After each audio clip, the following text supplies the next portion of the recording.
Yo korang, okey, korang nampak tak tu? Yang tu bukan ayam, yang tu burung puyuh. Nak tengok? Okay, let's get started. First kali, and then kita masukkan minyak. Okay, masukkan minyak untuk goreng burung kita. And then gorenglah macam biasa. Goreng tu jangan terlampau lama sangat, sebab ni burung bukan ayam. So dah nampak dia masak, and then terus angkat. Jangan biarkan dia terlampau lama sangat dekat minyak panas ni. Biarkan dia separuh masak aja. Then macam inilah kita punya burung puyuh goreng. Then tumbuk cili kering. Cili kering ni aku rebus dulu. Then masukkan bawang putih. Then masukkan bawang merah. And then lepas tu masukkan halia. Tumbuk sehingga hancur lah.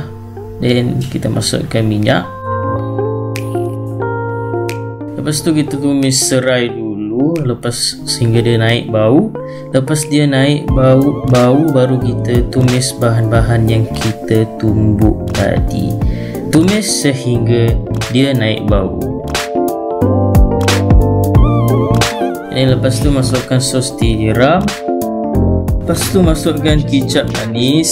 Dan kita kacau dia sehingga dia sekata dengan bawang kita tadi. Dan lepas tu kita masukkan air dan kacau-kacau sehingga dia sekata dengan kita punya sos. Dah macam ni. Lepas tu kita masukkan lagi kita punya burung puyuh. Burung apa tu man? Burung puyuh. Lepas tu kacau-kacau sehingga dia sos tu sekata dengan kita punya burung. Lepas tu masukkan sedikit lagi sos tiram.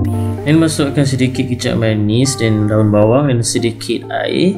Tutup sehingga dia masak. Macam ni lah, jangan lama sangat.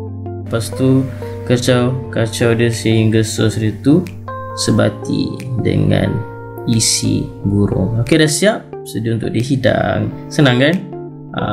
Aku tahu masakan ni simple sangat. So korang boleh cuba dekat rumah. Kalau korang malas, aku tak tahu nak cakap apa lagi.